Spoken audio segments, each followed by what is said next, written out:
Hi and welcome to another Wednesday, and today I'm going to speak about something that many people, myself included, can get a little bit confused about. When I started looking into what was wrong with my partner, I came across all these things about he must be a psychopath or a narcissist and so on.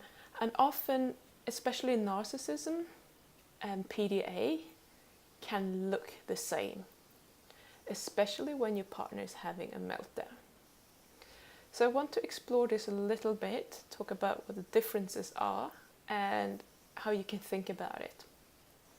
So the behavior is obviously there, we can't change that, so we would just have to accept it. If you're with a proper narcissist, I will suggest that you get out of that relationship, because narcissists are only doing things for themselves. As long as they get a benefit from being with you, they may continue to pretend to like you so that you want to stay with them. If you do not give them what they want, they will maybe have a meltdown as well, but they will just become nasty. A PDAer is not evil as such or doing things to hurt you on purpose.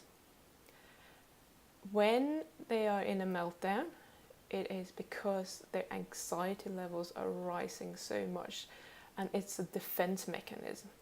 So I want you to maybe compare this with a lioness who has cubs, and here comes this male lion who wants to destroy these cubs so that he can mate with her and make his own cubs. So this lioness will do pretty much anything to protect her cubs, because that's her offspring. And this is what happens when a PDA has a meltdown and turns very, very nasty. Now, meltdowns look different for all sorts of people, obviously, but a lot of the time, what might come out of your partner's mouth may be the things that will hurt you the most, because he or she knows that that is what's going to trigger you, and that is what's going to come out. That's his or her best weapon to protect themselves. Now, the reason that they do this is because there is a lot of anxiety around whatever it is that triggered this meltdown. Often it has to do with loss of control or trying to be controlled by you or someone else. So there's also a similarity between narcissists and PDA, is that no, they don't want to be controlled, they want to be in control. A narcissist wants to be in control of exactly everything, because they are much better than everyone else who's alive or dead, and they want to be treated like royalty. So the thing with narcissists are that they are feeling like they are entitled to special treatment by everyone, and they thrive on praise from you or other people. A PDAer mostly feels entitled around things that will allow them to be who they are and do whatever they want. They don't like the restrictions. Okay, so that's the difference. Nor do they like authoritative figures, but if you treat them as if you are an authoritative figure and you treat them as an equal, they will not have a problem with you. Whereas a narcissist will have a problem with that, because the narcissist will think that they are better than this other person.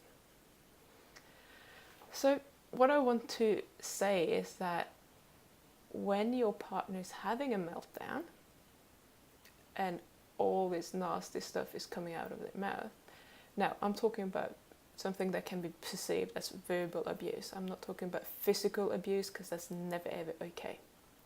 But if it's verbal abuse and you're thinking, why is he or she saying these things? Because that's the worst thing that they could ever say, and that's probably true. And that's just to protect themselves. So you have to see it for what it is. Your partner is having a meltdown, they are going to say nasty things. And that's all it is.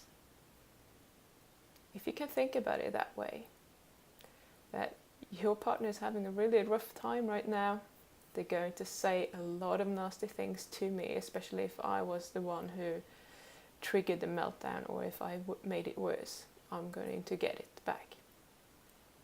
And they're going to justify it until the cows come home if you try to argue with them. So please don't do that. It's not going to help. It's just going to make it much, much worse. So I suggest that you just let them ride this out without taking it personal. And when they have calmed down, you can talk about it. If it's a PDAer, they are often okay talking about it. It might trigger some anxiety again. But when they are in a good state and they're not feeling anxious, if you are talking to them about it from a place of love, that usually works pretty well. If your partner is a true narcissist, they will just blame it all on you once again, because you are not as good as they. You don't deserve their respect. They are much better than you. So of course, this was your fault. So that is a difference in how they would treat you. So just remember that it's a hidden disability. Please, please, please remember this, because it will help you so much. Expect this to happen when they have a meltdown. And don't take it personal. And that is going to help you to process this a lot.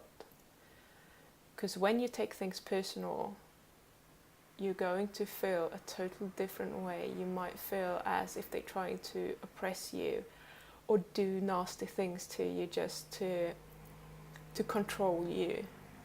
But often it's not necessarily about controlling you, although that's part of it. But it's more with them to have control of their environment, and you might be included in that environment. So once again, just talk about it when your partner is in a calm state, and you will see a totally different person. With time, they might be able to control this better, and my hope for you is that you will be able to change your thinking around it so that you are not suffering when this is happening. I hope this has been slightly helpful, and that you can take a few bits and bobs from this monologue that I've had and apply it to your relationship. Thank you very much. I will see you next Wednesday. Bye.